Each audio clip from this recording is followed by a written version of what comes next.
اور ویسے بھی مجھے سفر کرنے کے لیے کوئی چیز آمادہ نہیں کر رہی تھی. آرکائیوسٹ، جس کو عربی میں آرشیوز کہتے ہیں، اس کی تو ان دنوں میں اور زیادہ اہمیت بڑھ گئی ہے، جبکہ کمرشل آرگنائزیشنز بھی یہ چاہتے ہیں، جیسے کوکو کولا کمپنی ہے، کہ ان کے جتنے تاریخی ادوار ہیں اور جو 100 سال پہلے ان کے مثلاً ان کے جو ایڈورٹائزمنٹ کیا تھے، ان کے کون سے علاقے سے ان کے گراہک کہاں سے آتے تھے، یہ ساری چیزیں آرکائیونگ سے متعلق ہیں. لیکن اب ہمیں جو تاریخ کے میدان میں جن آرکائیوسٹ کی ضرورت ہے، وہ لوگ ہم کو چاہیے اس وقت پر، جو کہ پرانے جو مخطوطات ہیں، پرانے جو لوگوں کے مکانات میں یا لوگوں کی وراثت میں جو لوگوں کو چیزیں ملی ہیں، ان کو لے کر آرکائیو کریں اور مناسب اداروں کو اس کو فراہم کریں. جیسے علی گڑھ مسلم یونیورسٹی کو دے دیں، یا دیوبند کی لائبریری کو عنایت کر دیں، یا نظرۃ العلماء کی لائبریری کو دے دیں، یا بریلوی مدرسے کے جو لوگ ہیں ان کے لائبریریز تک اس کو پہنچا دیں. اس کے علاوہ ایک اور فیلڈ بھی ہے، ہیریٹیج مینیجر. اب ہر قوم کو اپنی تراث بڑی محبوب ہے. اب سعودی عرب میں 2 سال حی العلیہ للسیاحہ میں کام کرتا رہا، کمپیوٹر کے میدان میں. تو حی العلیہ للسیاحہ کا کام یہ تھا کہ ان کی جو اپنی ہیریٹیج ہے، ان کی جو تراث ہے، اس کو کس طرح سے آئیڈینٹیفائی کیا جائے، شناخت کی جائے، پھر اس کو کس طرح سے مزید مزین کریں. تو یہ جو شناخت والی بات ہے، اور اس میں یہ تراث کیوں زیادہ مہم ہے، کیونکہ ظاہر بات ہے ہر چیز کے پیچھے ایک کمرشل، ایک تجارتی فائدہ ہوتا ہے. وہ چاہتے ہیں کہ زیادہ سے زیادہ لوگ ملک کی زیارت کے لیے آئیں اور پیسہ لے آئیں خرچ کرنے کے لیے. تو اس میں ان کو یہ شناخت کرنی پڑتی ہے کہ بھی کون سے ان کے اپنے آثار ہیں جن کو کہ وہ اپنی ہیریٹیج مانیں اور جس کو کہ وہ نمایاں طور پر پیش کریں. اور پھر دوسرا جو ہے وہ ہے ہسٹورک انسپیکٹر، وہ ہسٹوریکل سائٹس کی جو انسپیکشن ہوتی ہے. مثال کے طور پر مجھے جب میں اپنا ریسرچ کر رہا تھا تو پڑھ کے حیرت ہوئی کہ سر سید احمد خان نے علی گڑھ مسلم یونیورسٹی کی تحریک سے پہلے پوری ایک کتاب لکھی تھی، دلی کے اطراف میں جتنے آثار ہیں، مونیومنٹس ہیں، ان کی پوری، اور پھر وہاں کے جو احباب اس دور کے تھے پرانے، ان سب کے تعلق سے پوری انہوں نے ایک تاریخ لکھی. یہ ایک بڑا معرکۃ الاعلیٰ کام تھا. یہ کام جو ہے آپ حکومت کے اداروں کے تحت بھی کر سکتے ہیں، اور ایسے بھی ادارے ہیں جو آپ کو ہائر کریں گے صرف اس کام کے لیے کہ بھئی یہ جو ہسٹوریکل سائٹس ہیں ان کے تعلق سے آپ مواد جمع کر کے دیجئے. ہم اس کی طرف آئیں گے بعد میں. پھر ایک میوزیم ایجوکیشن آفیسر ہے.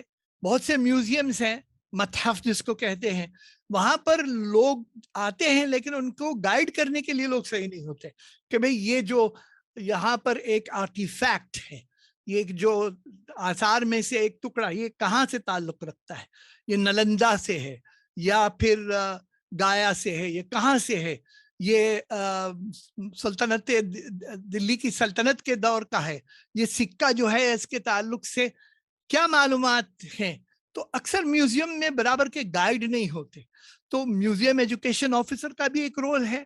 پھر جو کیوریٹر ہے، کیوریٹر وہ جو کہ مختلف چیزوں کو جمع کر کے اس کی برابر سے کلاسیفیکیشن کرے، اس کی تخصیص کرے. اور اسی طرح ایک ایگزیبیشن آفیسر ہے، کون کون وقت پر کون چیزوں کو نمایاں طور پر ایگزیبیشن کے طور پر اس کا اعلان کرے، اور پھر اس کا اشتہار کر کے اسکول اور کالج کے لوگوں کو بلائیں اور اس کی کیا کہتے ہیں کہ نمائش کریں. اور بھی کچھ آئیڈیاز ہیں، جیسے اکیڈمک لائبریرین ہیں. بہت سے ادارے ایسے ہیں جن کو کہ ایسے لائبریرینز کی ضرورت ہے جو کہ خاص طور پر تاریخ کی کتب پر نگاہ اچھی ہو اور انہیں شناخت ہو کہ کون سی کتاب کس دور کی ہے، کس کی لکھی ہوئی ہے، اور کون سی کتاب مستند ہے اور کون سی کتاب جعلی ہے، کون سی کتاب اصل مخطوطات سے قلم بند کی گئی ہے، اور کون سی کتاب وہ ہے جو کہ صرف کسی دور میں کسی نے اس کا نسخہ بنایا ہے وغیرہ وغیرہ وغیرہ. آرکیولوجسٹ یہ تو ایک بڑا اہم ترین رول ہے اور ان دنوں میں ایسے لوگوں کی بڑی ڈیمانڈ ہے. اگر آپ ایودھیا کے قریب کے رہنے والے ہوں تو آپ کو معلوم ہے کہ آرکیولوجسٹ کرتے کیا ہیں, آثار کو ڈھونڈ کے نکالتے ہیں. آپ کو ایک بڑا رول, اور آج کل آرکیولوجیکل سروے آف انڈیا میں, اچھا یہ اپنے حد کو ہندوستان کے دائرے میں ہی نہ رکھیے گا, بہت سے ممالک ایسے ہیں جن کے پاس افراد کی کمی ہے اور وہ چاہتے ہیں کہ بھی ایسے ماہرین ان کو میسر ہو جو کہ ایک علاقے میں جائیں اور وہاں کے جو کھدائی کے نتیجے میں جو چیزیں انہیں ملتی ہیں ان چیزوں کی شناخت کریں, اس میں کون سی چیزیں جعلی ہیں, اصلی ہیں, کس دور سے اس کا تعلق ہے, اور یہ کس قسم کی مٹی کی بنائی ہوئی ہیں, یہ لوہے کی ہیں یا تانبے کی ہیں, وغیرہ وغیرہ وغیرہ. اور ایک فیلڈ جس کو کہ میں خود ذاتی طور پر پسند کرتا ہوں, یہ جو براڈ کاسٹ جرنلسٹ اور ڈاکیومنٹری فلم میکر کا رول ہے, یہ میرے نزدیک آج کے دنوں میں بڑی اہمیت کا حامل ہے اور بڑا اس کا ڈیمانڈ ہے لوگوں کو, کہ ایسے لوگوں کی ضرورت پیش آتی ہے بہت سے ٹی وی چینلوں میں جو کہ حقائق پر روشنی ڈالیں تاریخ کے پس منظر میں. تو وہ کون کر سکیں گے؟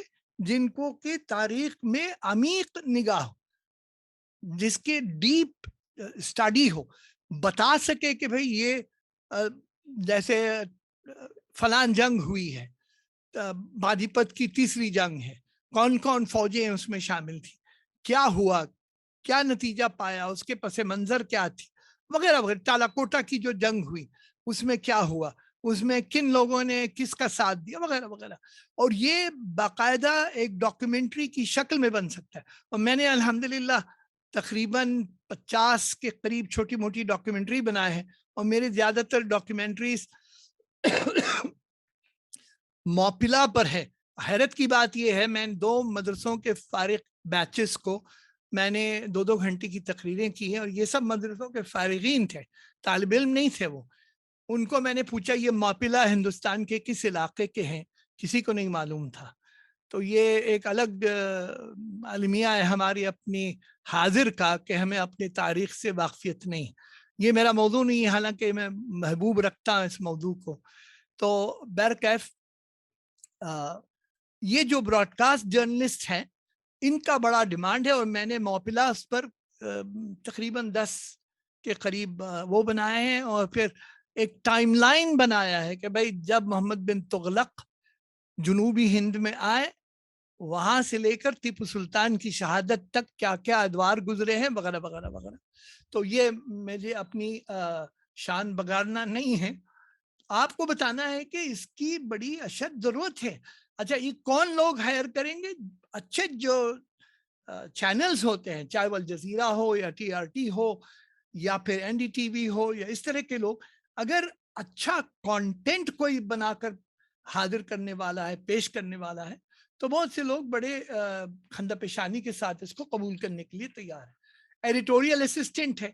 بہت بار یہ ہوتا ہے کہ اخبار کے جو ایڈیٹر ہوتے ہیں ان لوگوں کو ہر چیز کا علم نہیں ہوتا, اور کبھی کبھی اگر وہ کوئی تبصرہ چھاپنا چاہتے ہیں جو تاریخ سے کچھ تعلق رکھتا ہو, تو وہ چاہیں گے کہ بھی ایسے لوگوں سے مشورہ کریں اپنی ٹیم میں جو کہ اس مجال میں میدان میں ماہر ہیں.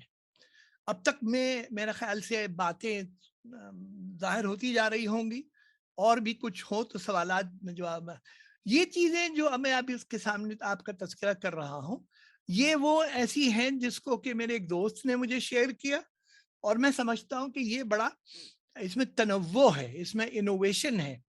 ایک یہ کہ آپ اپنے طور سے ایک اسلامک ٹور گائیڈ کمپنی بنا سکتے ہیں. مثلا ان دنوں میں میرے ایک دوست ہے ملیشیا میں, ان کی مہارت یہ ہے کہ لوگوں کو ازبکستان لے جاتے ہیں, اور خاص طور پر بخارا کو, اور پھر بڑے بڑے جو ساؤتھ افریقہ اور جو دوسرے جو مسلم علاقے ہیں جہاں کے شیوخ بھی, یعنی کچھ احادیث کے جو اساتذہ ہیں وہ بھی اس ٹور کمپنی کے ساتھ ہو جاتے ہیں, اور یہ لے جا کر پورا ازبکستان کا ٹور کراتے ہیں. یہاں امام بخاری کی پیدائش ہوئی, وہ فلاں ہوا, یہاں وہ تدفین ہے, اور یہاں پر یہ ہوا اور وہ ہوا، اور لوگ بڑا محظوظ ہوتے ہیں اس میں. اور کئی ایسے لوگ ہیں جو ترکیہ کو لے جاتے ہیں لوگوں کو. ترکی کی تاریخ سے اگر آپ واقف ہوں تو آپ باقاعدہ ہندوستان سے لوگوں کو ترکی کا ایک گائیڈڈ ٹور لے جا سکتے. اور سب سے بڑی چیز یہ ہے کہ بہت سے ایسی چیزیں ہیں جو ہندوستان کے اندر موجود ہیں جس کے بارے میں بیرون ہند کے مسلمانوں کو کوئی خبر نہیں ہے. مثلاً ان کو بس بڑی بڑی چیزیں معلوم ہیں، اس تاج محل معلوم ہے، قطب مینار وغیرہ. کئی ایسی نادر اور نایاب ایسی چیزیں ہیں جن کا لوگوں کو کوئی تجربہ نہیں. آپ ایک ٹور گائیڈ کمپنی بنا کر آپ یہ کر سکتے ہیں کہ بھئی ہم اس مہینے میں آپ کو پورا بیجاپور کی جو سلطنت تھی پرانی اس کا ہم دورہ کرائیں گے، اور اسکندر روضہ اور گول گنبد اور اطراف اور اطناف میں بیجاپور کی جامع مسجد. اور میں خود دیکھ کر حیران ہو گیا، چمبا ہے، یعنی کیسے ان دنوں کے لوگوں، ان دنوں کے اس زمانے کے لوگوں نے اس کو تعمیر کیا ہوگا. ایک مہینہ آپ اعلان یہ کر سکتے ہیں کہ بھی 8 دن کا ٹور ہم آپ کو لے کے جائیں گے ملبار کا، اور وہاں آپ کو لے جا کر ہم بتائیں گے کہ بھی یہاں کیسے پہلے اسلام آیا، پہلی مسجد جو ہندوستان میں تعمیر ہوئی وہ کون سی تھی، اور پھر ملبار کے اندر کے جو مدارس ہیں ان کا دورہ کرائیں گے، اور پھر یہ مقام تھا جہاں پر واپلہ نے خلافت کی بحالی کے لیے احتجاج کیا تھا، اور فلاں فلاں فلاں فلاں. بہت سے ایسے عناوین ہیں، اور وہ عناوین جو ابھی میرے ذہن میں نہیں ہے ممکن ہے آپ کے ذہن میں ہو. اور یہ ٹور کمپنی بنانا کوئی بڑی چیز نہیں. بہت سے لوگ بمبئی میں بیٹھ کر لوگوں کو نجف اور کربلا اور فلسطین کا دورہ کرا رہے ہیں. ہندوستان کے اندر ایسے کئی چیزیں ہیں، جیسے مدرسہ فرنگی محل کہاں ہے، کس کو معلوم ہے؟ اکثر لوگوں کو نہیں معلوم ہے. اسی طرح جو ہے دارالعلوم دیوبند کی لائبریری کا کس نے دورہ کیا ہے؟ خرقہ مبارک جو ہے مجھے خود نہیں معلوم تھا، عاطف سہیل صاحب جو وہاں کے فارغ ہیں، پھر ہماری یونیورسٹی میں سے بھی وہ فارغ ہوئے، پھر وہاں سے وہ ییل یونیورسٹی یونائٹڈ اسٹیٹس گئے، اب دیوبند واپس آ گئے اور مراد آباد میں شاید ملازمت کرتے ہیں. انہوں نے مجھے خرقہ مبارک کا تعارف کروایا. انہوں ہی نے مجھے جو روداد ہے مولانا قاسم صاحب نانوتوی رحمۃ اللہ علیہ کی، اس سے متعارف کروایا، اور اس سے میں نے بڑا استفادہ کیا. اور اب آپ کے ذہن کو خود آپ کو پھیلانا پڑے گا اور سوچنا پڑے گا کہ بھی اس آئیڈیا کو کیسے آپ مزید نشو و نما کر سکتے ہیں. ایک یہ کہ اسلامک ہسٹری ریلیٹڈ مرچنڈائز. ایک اور آئیڈیا جو مجھے بڑا پسند آیا کہ دلی میں یا بہار میں کہیں آپ ایک نالندہ یونیورسٹی سے متعلق ایک ایسا ایک چائے خانہ شروع کریں جہاں پر نالندہ کی بہت سی تصویریں آپ لگائیں، اس کی جو کھدائی ہوئی ہے، اس کی جو آرکیالوجی ہوئی ہے اس سے متعلق آپ جو ہیں ایک ایسا یہ کریں کہ بھئی جو ٹورسٹ آتے ہیں وہ آپ کے ریسٹورنٹ میں، آپ کے چائے خانے میں، آپ کے قہوہ خانے میں اندر آئیں. پتہ نہیں آپ نے آپ کو موقع ملا کہ نہیں، علامہ شبلی نے جو استنبول اور مصر کے جو قہوہ خانے پر جو انہوں نے اپنے سفر نامے میں لکھا، اس کو میں نے ڈاکیومنٹری کی شکل میں بنایا ہے، اور اس کو ضرور آپ دیکھیں گا، میرے چینل میں آپ وہ میسر ہے. اتنا خوبصورت ہے وہ ان کا جو تاثر قہوہ خانوں کا اور چائے خانوں کا، کہ وہ پڑھنے کے بعد مجھے بھی جی ہوا کہ میں ایک قہوہ خانہ کیوں نہ شروع کر لوں. اور اس کی فضیلت بیان کی حضرت نے. عام طور پر ہم جو مدرسے کے لوگوں کو اور مدرسوں کے فارغین کو بڑے سوکھے مزاج اور بڑے ہی کیا کہتے ہیں کہ ڈرائی قسم کے لوگ مانتے ہیں. اگر وہ آپ سفر نامہ پڑھیں گے تو آپ کی ساری رائے بدل جائے گی. بہرحال میں نے سفر نامے پہ تقریباً 34 چھوٹی موٹی ڈاکیومنٹریز بنائے ہیں. یہ خود ایک ایسی چیز ہے جس کو کہ آپ مونیٹائز کر سکتے ہیں، یعنی اس کو ایسے ادارے کو یا ایسی ڈاکیومنٹری بنانے والی کمپنی کو فروخت کر سکتے ہیں. تو یہ ہم بات کر رہے تھے ایسے قہوہ خانے کی، ایک ایسے ریسٹورنٹ کی. مثلاً پرانی دلی میں آپ نے ایک ریسٹورنٹ شروع کیا.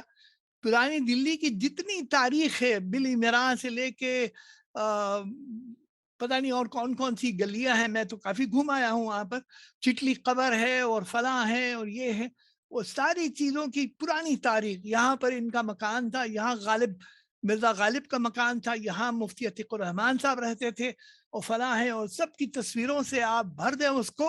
اور ہو سکے تو ایک اوور ہیڈ پروجیکٹر کے ذریعے آپ ٹی وی پر بھی اس کو پلے کریں یا اس کی ریکارڈنگ کریں, اور ایسا محسوس ہو ایک وہاں کے اندر آنے والے کو کہ گویا پرانی دلی کا پورا اس کو سیر کرا رہے ہیں, ان کے پیر گیلے ہونے کے بغیر, ہاتھ میلے ہونے کے بغیر. یہ ایک آئیڈیا بڑی اچھی ہے, اگر کسی نے ہمت کی تو یہ میرا خیال ہے جب شروع ہوگا میں خود اس میں آ کر یعنی کچھ کھانے کے لیے تیار ہوں, چائے شائے پینے کے لیے تیار ہوں. تو اسلامی تاریخ کے عناوین پر یا عنوانات پر مشتمل زائرین کے لیے ریسٹورانٹ اور ہوٹل کا قیام کریں, یا قہوہ خانے, آج کے لیے کافی ہاؤسز بہت مشہور ہوتے جا رہے ہیں. تو میرا خیال یہ ہے کہ یہ تینوں آئیڈیاز تو بس ایک سانس میں کہہ دی میں نے. اگر ہم بیٹھ کے سر پھوڑی کریں, جس کو کہتے ہیں برین سٹارمنگ کریں, تو بیسیوں اور آئیڈیاز آ سکتی ہیں. ابھی میں وہ حجت اللہ البالغہ کے ویڈیوز بنا رہا تھا, اب تک کے الحمدللہ 20 ویڈیوز بن گئے اس پر. تو اس سے یہ پتا چلتا, اس سے ابھی حال میں ایک حدیث گزری کہ مسلمان جو ہیں سونے اور چاندی کے کان کی طرح ہیں, جتنا کھودو گے اور جس قدر محنت کرو گے اس قدر اس امت کے اندر سے خیر نکلے گا, ذهب اور فضہ نکلے گا, دنیاوی مواد بھی نکلے گا. ایسا نہیں کہ صرف وہ ان کے اندر سے روحانی شعائیں نکلیں گی, بلکہ عالم ملکوت سے جو نازل ہونے والی برکات ہیں وہ ان کانوں میں بھی ہوتی ہیں, اور ان کانوں سے بھی آپ استفادہ کر سکتے. یہ جو ایک ایک فرد جو اس وقت پر اس مجلس میں حاضر ہیں, ان سب کو جو ہے میں یہ دعوت دیتا ہوں کہ وہ اپنے اندر جو کان ہے چھپی ہوئی, اس سے جو ہے آپ کھدائی کریں اور مزید آئیڈیاز لے آئیں. اب ایک آخری سلائیڈ ہے, بلکہ نہیں یہ ایک اہم سلائیڈ ہے, ہم اس پر بھی بات کرتے ہیں. کون لوگ ہیں جو ایسے لوگوں کو امپلائی کریں گے؟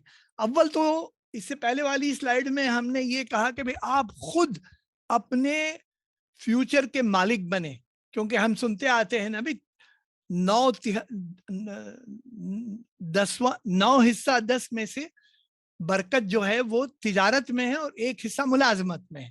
لیکن اب بہرکیف کون کون ایسے لوگ ہیں یا ادارے ہیں جو ایسے حضرات کو اپنے پاس بطور ملازم کے یا بطور مستشار کے ہائر کرنے کے لیے تیار ہے؟ ایک تو یہ آرکائیو اینڈ ریکارڈز آفیسز ہے, ہر بڑے شہر میں یہ موجود ہیں, ترکیہ میں تو بہت ہیں, اور خیراتی ادارے ہیں, مطلب یہ کہ یونائٹڈ نیشنز ہیں, اور یونائٹڈ نیشنز کی مختلف ادارے ہیں جیسے یونیسکو ہے, اور بھی دوسرے ادارے ہیں جو کہ خاص ان کا کام ہوتا ہے دنیا میں جو تراث ہے اس کی بحالی اور بقا کی کوشش کریں. اور یہ انسٹیٹیوٹس آف ہائر ایجوکیشن جیسے جامعہ ملیہ ہے, دلی یونیورسٹی ہے, اور پھر بیسیوں ایسے ادارے ہیں, اور ہندوستان سے باہر تو بے پناہ ادارے ہیں. ان کے اندر اس کے اہمیت کی بڑی یعنی حس ہے ان کے اندر کہ بھی ان چیزوں کو باقی رکھنا, انسان کی تاریخ کو آنے والی نسلوں کے لیے ہم جو ہے بطور ایک وراثت کے چھوڑ جانا. تو ایسے ادارے بھی ایسے لوگوں کے اس میں ہوتے ہیں. انٹرنیشنل ڈیولپمنٹ آرگنائزیشن میں نے ایک طرح کا تذکرہ بھی کر لیا, جیسے UNDP ہے, یونیسکو ہے, آپ کا اللہ بھلا کرے, مختلف ایسے ادارے ہیں جو اس فیلڈ میں کام کرتے ہیں. لا فرمز ہیں, کیونکہ اب مثال کے طور پر ایک قضیہ آ گیا کہ بھئی یہ مندر کے اندر 2 حصے ہو گئے, کچھ کہتے ہیں یہ جو پرانے پروہت ہیں وہ ان کا اس میں کوئی یہ نہیں ہے.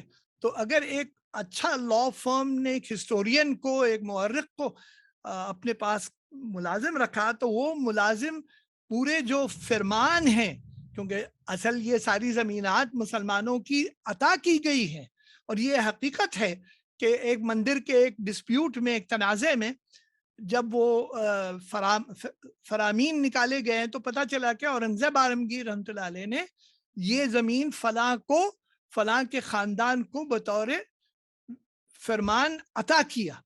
اسی طرح پبلشنگ کمپنیز ہیں, کتابوں کے شائع کرنے والے ہیں, بہت سے لوگ جو ہیں تاریخ کی کتب کو اپنا ایک پیشہ بنائے ہوئے ہیں. انہیں ایسے لوگ چاہیے جو مواد ان کے پاس آتا ہے مورخین کی طرف سے یا مؤلفین کی طرف سے, اس کو ایک بار دیکھ لیا جائے اور اس کو پر نظر ثانی کرے. تو وہ کن کو لکھیں گے؟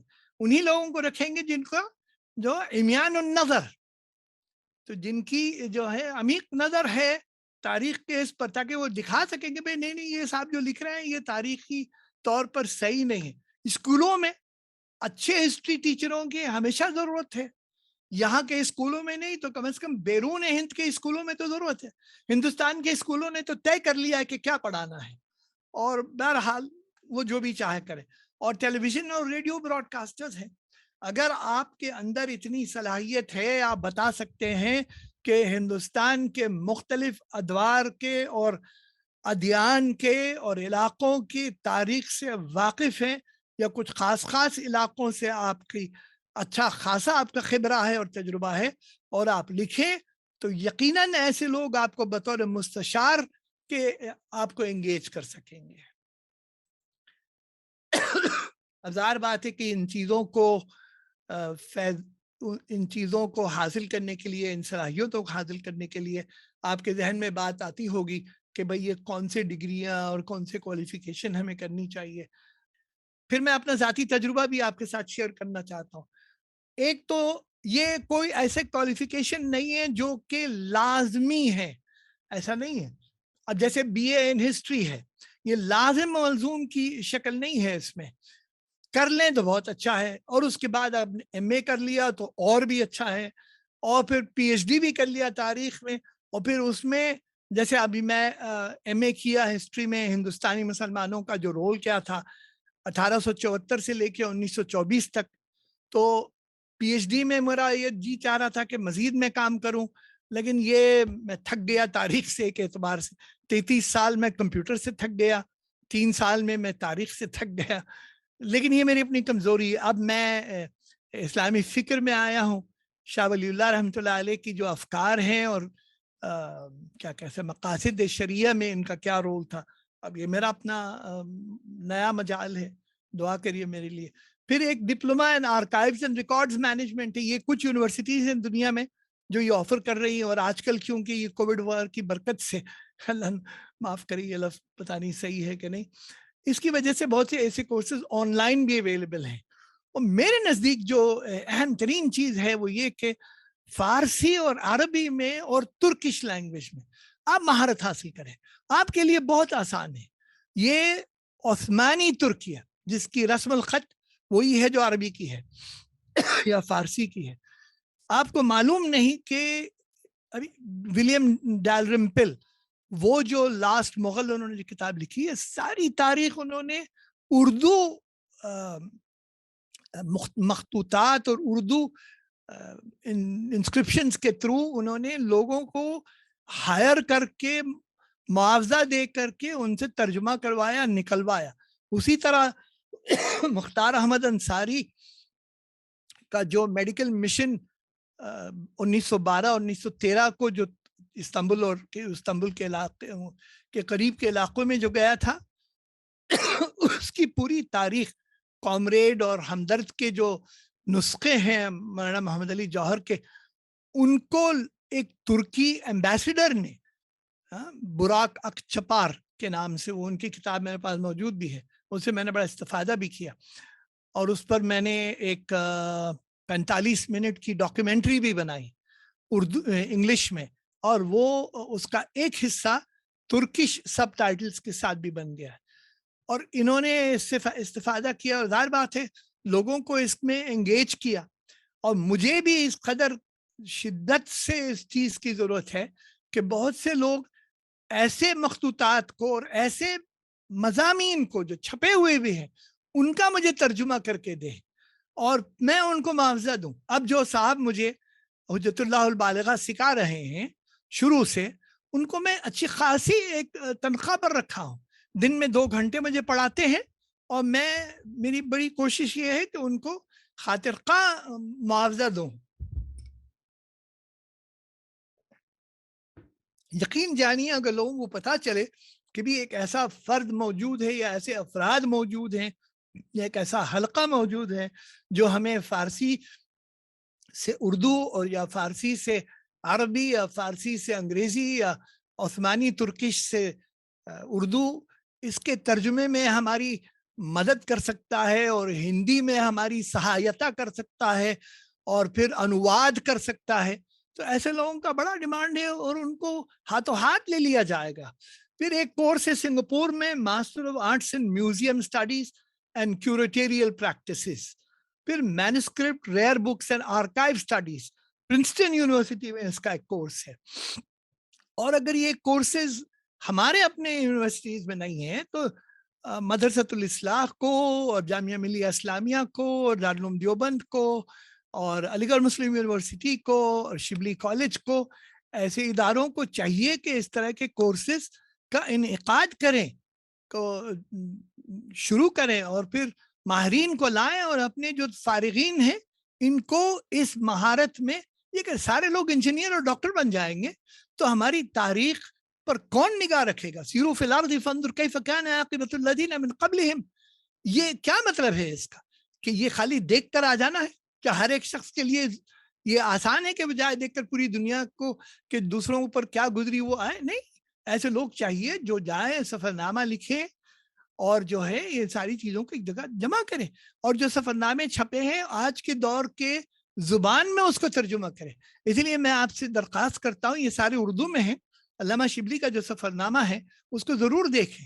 اس میں جو محنت لگتی ہے 1.5 سال کی، اور اس میں اگر 100 آدمی اور 200 آدمی اس کو دیکھیں تو کبھی دل دکھتا ہے، لیکن بہرحال ہمارا کام تھا وہ ہم نے کر دیا. یہ ہمارا وہ کام ہے العلم ينتفع به کے تحت گنا جائے انشاءاللہ. تو یہ میرا اپنا پریزنٹیشن تھا، یہاں پر میں اپنے پریزنٹیشن کو ختم کرتا ہوں.